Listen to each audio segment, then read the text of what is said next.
Welcome to Intel FPGA's Introduction to Deep Learning online training. In this presentation, we will discuss what is deep learning and focus on deploying deep learning networks to perform inference.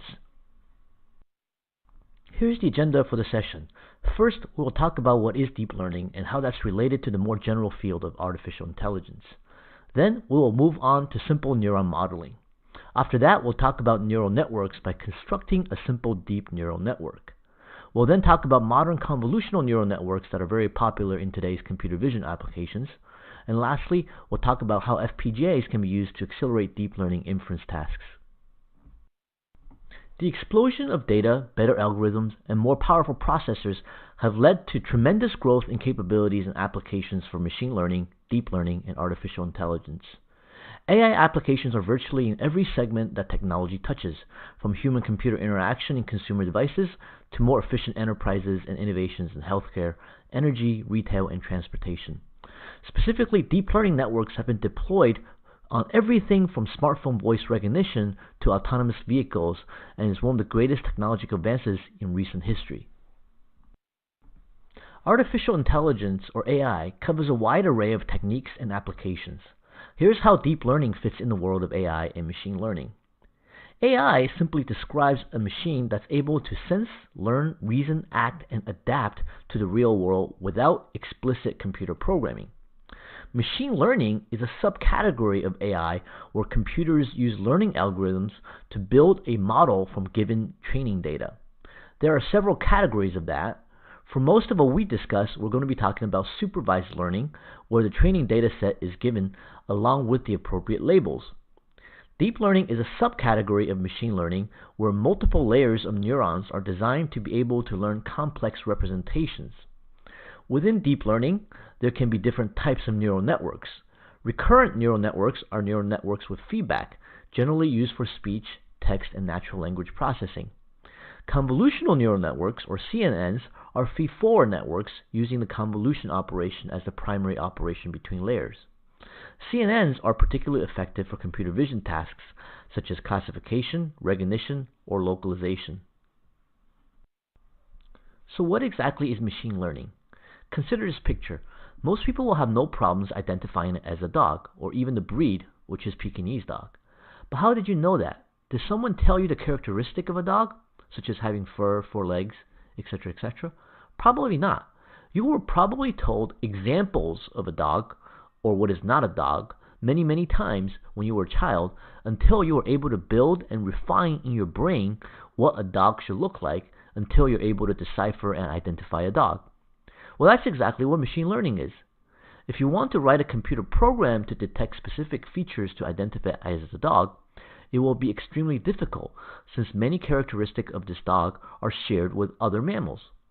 On the other hand, if we set up a neural network and simply provide it with hundreds of thousands or even millions of images along with labels of what type of object it is in the image, then the algorithm will be able to configure itself so it'll be able to identify a different object. This is machine learning. And if we do this with multiple layer neural networks, then this would be deep learning. To learn more in detail about what machine learning is, let's start the discussion with the perceptron. In machine learning, a perceptron is essentially a very simple binary model of a neuron. It was developed in the 1950s and 60s. It's actually a binary classifier, and given the inputs, the output is either 0 or 1. There can be an arbitrary number of inputs and a single output which determines if the inputs, usually represented by a vector of numbers, belong to some specific class. Here is the mathematical representation of the perceptron. The perceptron is made up of weights and a bias. The output of the perceptron is simply the sum of all inputs multiplied by the corresponding weight and then added to the bias. If the result is less than or equal to 0, then the output is 0. Otherwise, the output is 1, signaling the activation of the perceptron. The weights will determine how much influence a particular input has, and the bias, or the threshold, can determine how likely the neuron will fire or activate. Let's follow an example of how the perceptron works. Let's say we want to decide whether or not to eat out. We can have 3 inputs that indicate if we're hungry, if it's a special occasion, or if I can expense the meal. If the output is greater than 0, we'll go out, otherwise we stay in. For the first input, am I hungry? Since we can eat in as well, this is not a very significant question, so we only apply a weight of 1. On the other hand, is it a special occasion is a more important factor, so we apply a weight of 3. And for the last input, if the meal can be expensed, this has a very profound impact on our decision, so we apply a weight of 6. We set the bias to be -2, and this bias will make it fairly likely that this perceptron will trigger. Now, if the inputs are 1, 1, and 0, then after multiplying by the weights, we get 1, 3, and 0, summed up to be 4. With a bias, our final output is 2, therefore we decide to go out. While the perceptron is very simple, it has some serious flaws. For example, because it's a linear function, a small change at the input may have significant consequences at the output. Also, if there are multiple layers of the perceptron, it's really equivalent to a more complicated single-layer network since the layers can be merged. To avoid this, we often apply a nonlinear activation function to a neuron. For example, the sigmoid function. A sigmoid neuron applies sigmoid function to the output of our neuron and is a slightly more sophisticated version of the perceptron. The end result is a smooth curve, which both makes it less susceptible to changes in the input and makes it easier to train the network to find the appropriate weights and biases. To be more sophisticated, a modern artificial neural network is made out of many interconnected neurons, each followed by a nonlinear activation function and possibly other layers. The processing of data is organized into layers. There's one input layer, followed by many hidden layers, and then the output layer. The neuron in the input layer simply corresponds to the input data. For example, if we're doing image classification, the input layer can be the RGB pixel value of an image. On the other end, the output side, each neuron in the output relates to a piece of the output data. Again, if we're doing image classification, the output neurons could represent confidence of that image belonging to a particular predefined category. For example, one output can be the confidence of the image being a car. Again, going from layer to layer, neurons are connected by applying the weights, biases, and activation function. A typical modern neural network will have millions of these connections. This diagram shows a fully connected network, meaning as we go from layer to layer, every output of the previous layer is connected to the input of the next layer. A deep neural network is in general an artificial neural network with multiple hidden layers. Before a neural network can be deployed for use, it needs to be trained. Training is the process of applying an algorithm to find the appropriate weights and biases based on a large set of training data. Oftentimes, a starting network topology is chosen first, such as ResNet or GoogleNet or some versions of it.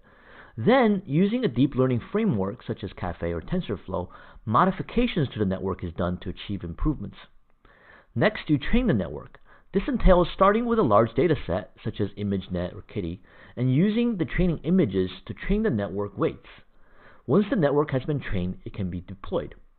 During training, you can run scoring to get some output, build a cost function, which is the cost of incorrect answer. The goal of training is to find the weights and biases that minimizes the cost function. Weights are updated in an iterative process known as backpropagation, which is usually done over a long time, hours, days, or even possibly weeks.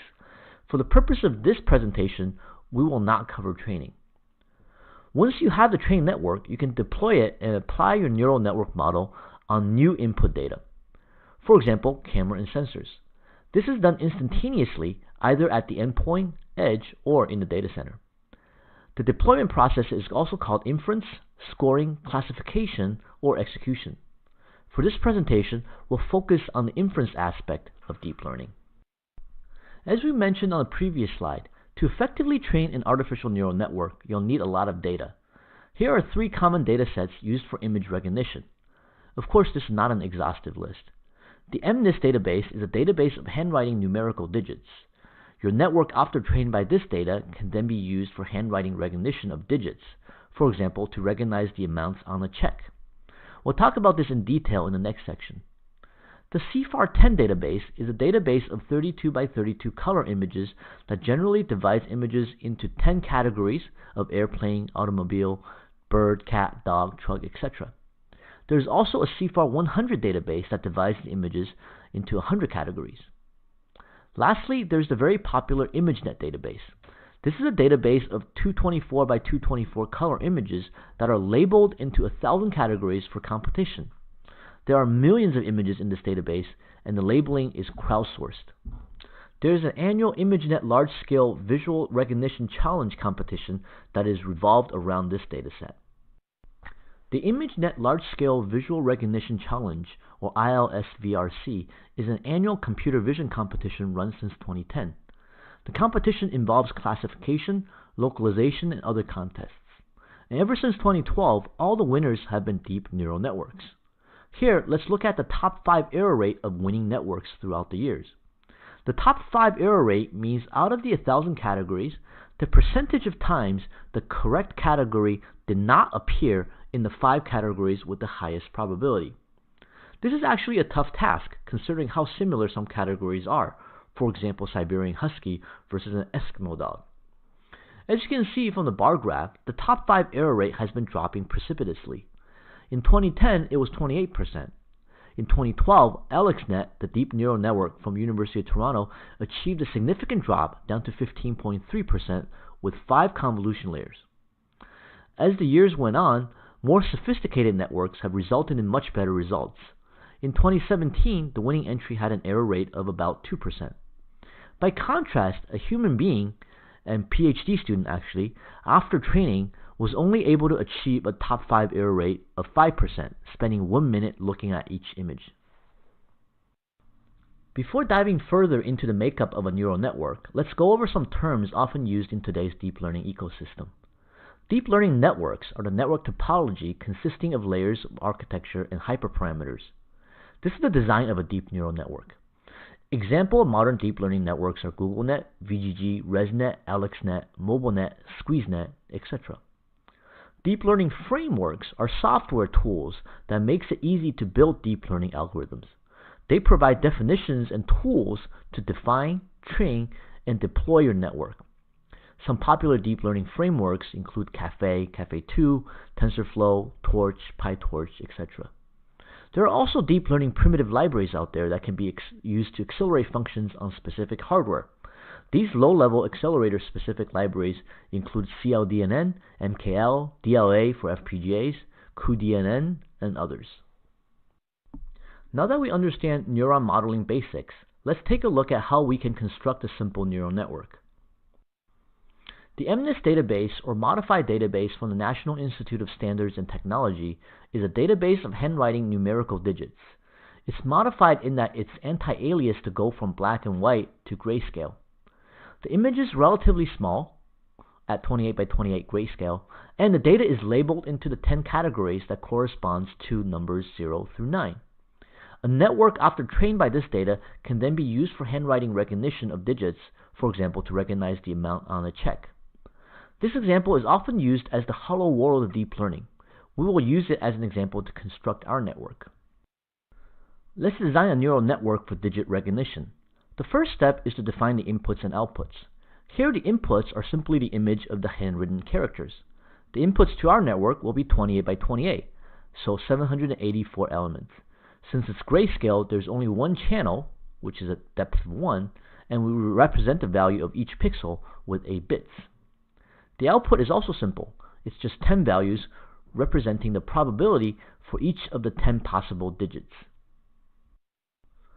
For our purposes, since it's a relatively simple network, we can use a relatively shallow network with 2 hidden layers. This has been demonstrated to be sufficient for our purpose. To reduce the 784 elements of input down to 10 in the output, we size the 2 hidden layers as a funnel, with the first hidden layer having 300 neurons and the second hidden layer having 100 neurons before reducing down to the 10 values for the output. We also choose to use fully connected neuron. In a fully connected layer, every input is connected to every neuron of the next layer, so each of the 784 inputs are part of the equation for each neuron in the first hidden layer. So we have many weights that are used to model influence of the connection, and we use the bias to be able to calibrate neuron sensitivity. Again, weights and biases are set during training. Let's calculate how big our neural network is in terms of parameters. Parameters are the weights and the biases. For the first hidden layer, we have 784 times 300, or 235,000 weights, along with 300 biases to correspond to each neuron in the first hidden layer. For the second hidden layer, there are 300 inputs and 100 outputs, so 300 times 100, or 30,000 weights, along with 100 biases. And for the output layer, there are 1,000 weights and 10 biases, so our total model size is 266,000 weights and 410 biases that needs to be trained. 266,000 total parameters in our model sounds big, but it's actually relatively small. Modern neural networks such as AlexNet or ResNet 152 with 8 and 152 layers respectively actually have around 60 million parameters. Model size does have a significant impact on performance. Larger networks are much slower to train and also slower to perform inference due to memory and compute bandwidth. For modern deep neural networks, activation functions are applied to each of the layers. Activation function determines when the neuron fires. The activation function adds nonlinearity to the neuron so that the output reacts to the threshold being met. This also acts to prevent different layers from effectively merging together. This is so that layers can be differentiable for gradient descent to work during training. Without activation, two linear layers, either convolution or fully connected, could be modeled as a single layer with different model and biases, so you lose the benefit of a multi-layer network.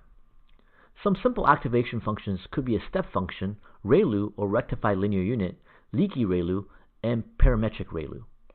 Smooth activation functions include sigmoid and hyperbolic tan. ReLU and variations of ReLU are current trends as they are quicker to train than sigmoid and tan-H. ReLU is simply a function where if the input is below 0, the output is 0, otherwise the output is the same as the input. Our network also needs a softmax layer. The softmax layer simply converts output of the final layer into probabilities. Our final fully connected layer produces a score for each class which corresponds to each of the digits. The softmax function shown here calculates a probability for each class normalized to 1. Having an exponent in the softmax gives emphasis to higher scores. As an example, if we have 4 categories or classes with the scoring ranging from 0.18 to 3.74, the softmax will determine that the score of 3.74 will result in a 66% probability, while 2.89 is 28%. Again, everything is normalized to 1. So here's our complete example for a neural network with 10-digit character recognition. The input layer is 784 by 1. The first layer is a fully connected layer that reduces the number of elements to 300. We apply a ReLU after the calculations. The second fully connected layer reduces the number of elements to 100. Again, is followed by a ReLU activation. The third and final fully connected layer reduces the result down to a score of 10 classes corresponding to the 10 digits. And finally, we apply the softmax, which will show the probabilities. So in our case, the image on the left resulted in the highest probability being in the class for the digit number 7. Now let's look at what composes a modern convolutional neural network. To understand what constitutes a modern deep neural network, we'll use the AlexNet example. AlexNet, as we mentioned, is the 2012 winner of the ImageNet contest and is a well-known and relatively simple convolutional neural network, which is why we'll be using it as an example. There are 8 layers in AlexNet, 5 convolutions followed by 3 fully connected layers. The diagram shows the topology of the network. The input of the network is the 224 by 224 by 3 image, depths of 3 representing the RGB color channels. The output of the network is a 1 by 1 by 1000 matrix depicting the probabilities for the 1000 categories of objects. AlexNet and other modern computer vision networks are convolutional neural networks, which, unlike a fully connected network where every neuron in one layer is connected to every neuron in the subsequent layer, in the convolution layer we apply sliding filters on the input layer to get the result of the next layer. This creates a local receptive field, or only just a portion of the first layer that's related to the neuron in the next layer. The main motivation is to reduce the amount of data or weights as well as to save the number of calculations. As an example, in AlexNet, the first layer is 224 by 224 by 3, or 150,000 neurons representing the input image. The next layer is 55 by 55 by 96. If this was fully connected, The amount of calculations is 150,000 multiplied by 290,000, which is 43 billion weights and calculations. In AlexNet, the first convolution layer in comparison uses 96 11 by 11 by 3 filters, and this will reduce the number of calculations significantly to 97 million, and the number of weights down to 34,800. Convolution in neural networks is a sliding dot product. We take one filter, perform a dot product with the corresponding top left of the input layer. That becomes the top left output of the output layer. Then we slide across and down to get the remaining values of one channel in the output layer. The depth of the filter is the same as the depth of the input layer, in this case 3. Then we will apply different filters, and the result from the sliding dot product using that filter becomes another channel in the output layer. This slide shows the sliding dot product in action. We first use just one filter that has a depth of 3 to match the number of input channels. We start at the top left and perform a dot product in that we multiply the values in the input map with the corresponding value in the filter and then add up all the values. This will become the top left output value. Then we start to slide to the right. In a convolutional neural network, we may slide by more than one. This is the stride. Here we use the stride of 1. We get the second result across, and then the third, fourth, and so on, until all the values of an output row has been calculated. Then we will do the same thing to generate the second row by applying the sliding dot product on the next rows. Again, in a CNN, there could be a vertical stride value greater than 1, but here we use a stride of 1 and we calculate the row of outputs. Then we apply the vertical stride again to get the results for the subsequent rows. To get the multiple output channel of a convolution layer, we will use additional filters. Applying the sliding dot product with the second filter will result in the second channel of the output feature map. The different channels form the depth of the output feature map. Again, we apply additional filters to get the many layers of the feature map. When performing a convolution, network topology will also specify padding and stride. When performing a convolution, there is a spatial reduction in the output volume compared to the input volume due to the size of the filter. Padding the input is a technique often used to control the output volume spatial size, often used so that the output is the same size as the input.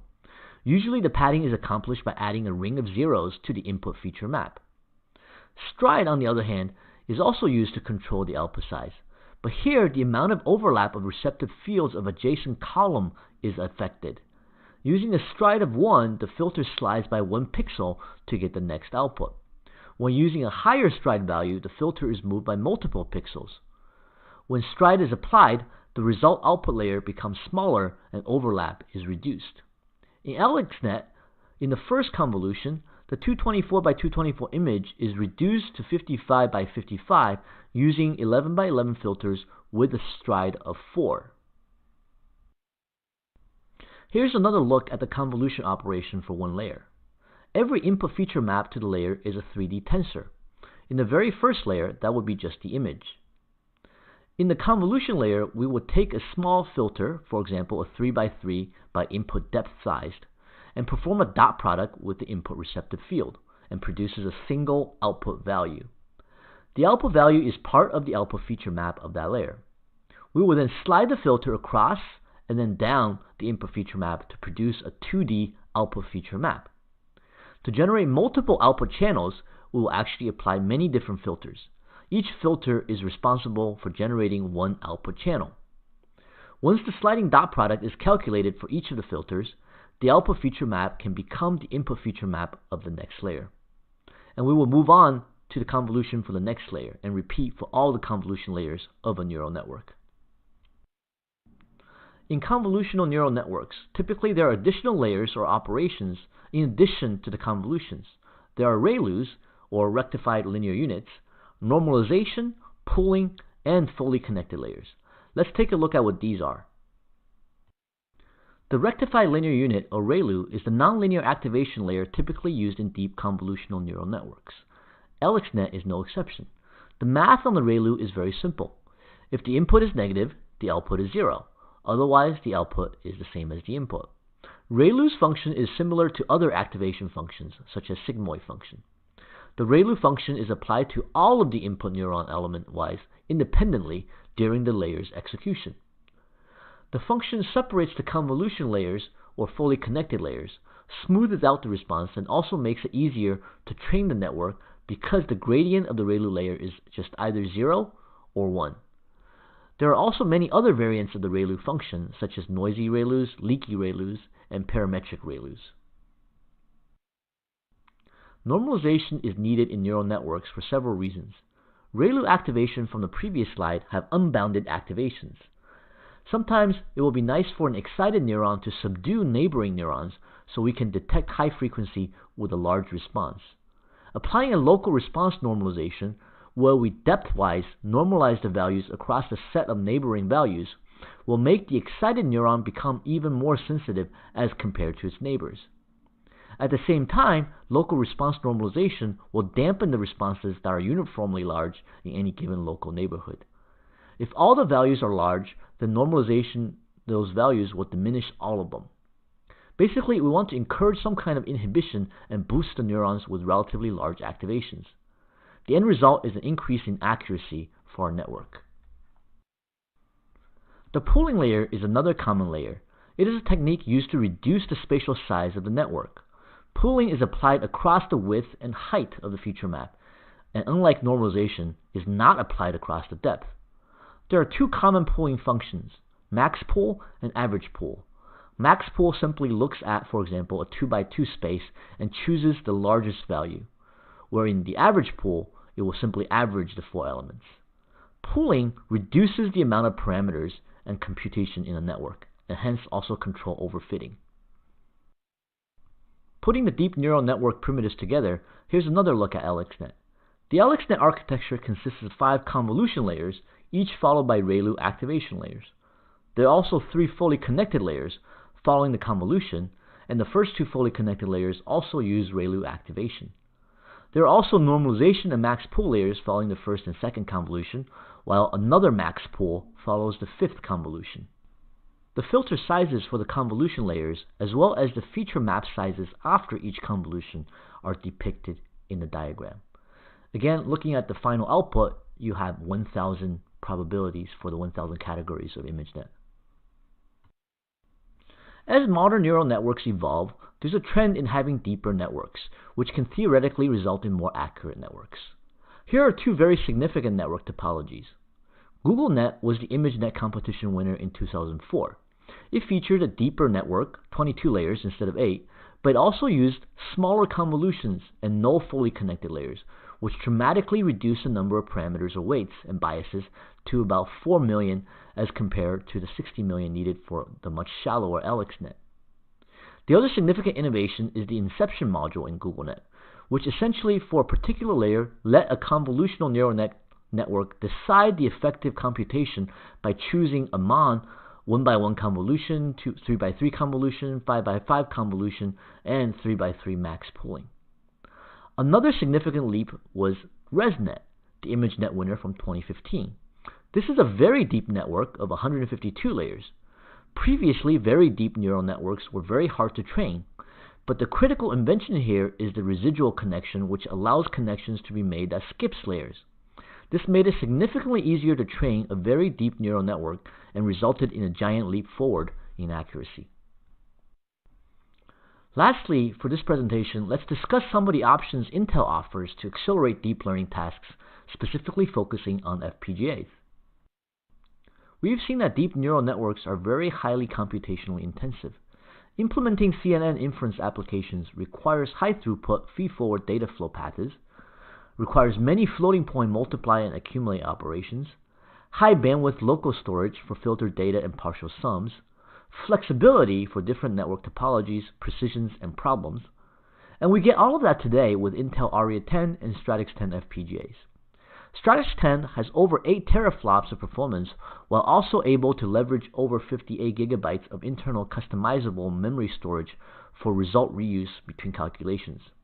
FPGAs, in summary, can be very effective in accelerating deep learning inference tasks. When you choose FPGAs to accelerate machine learning inference, you gain access to high-performance DSP blocks with hardened floating point and arbitrary precision fixed point support. This allows you to easily deploy lower precision networks, which can greatly increase performance. You also get distributed fine-grained DSP, memory, and logic, which keeps data on-chip, taking advantage of high on-chip bandwidth and low latency. With programmable fabric of the FPGA, you gain time to market advantage with future-proofing solutions, as Intel constantly updates the tools with the latest and greatest FPGA images. This also gives you the ability to support arbitrary architectures and various different use models, including multifunction acceleration. Intel FPGAs are just a part of Intel's AI portfolio. Intel has the best-in-class hardware portfolio for machine and deep learning, as well as the software that's critical to unleash the full compute potential. To that end, Intel offers an optimized software stack in order to deliver game-changing AI applications.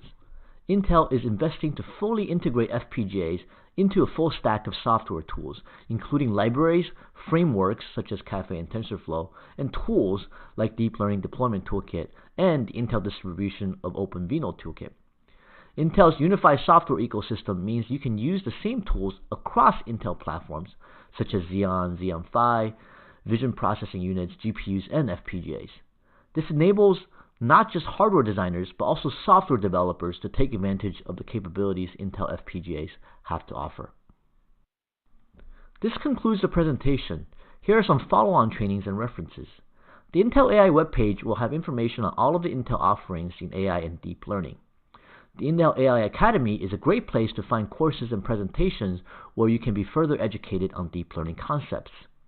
The program's introduction to the Intel FPGA Deep Learning Acceleration Suite online training will introduce you to how deep learning inferences can be accelerated on the FPGAs. The Deploying Intel FPGAs for Deep Learning Inference with OpenVINO Toolkit online training will teach you how to accelerate inference tasks on the FPGA from your deep learning framework using Intel's distribution of OpenVINO Toolkit. Lastly, the link to the Intel distribution of OpenVINO Toolkit is provided. This toolkit lets you easily accelerate deep learning inference tasks on various Intel hardware, including FPGAs, GPUs, CPUs, as well as vision processing units. Thank you very much for viewing this video, and best of luck with all of your designs.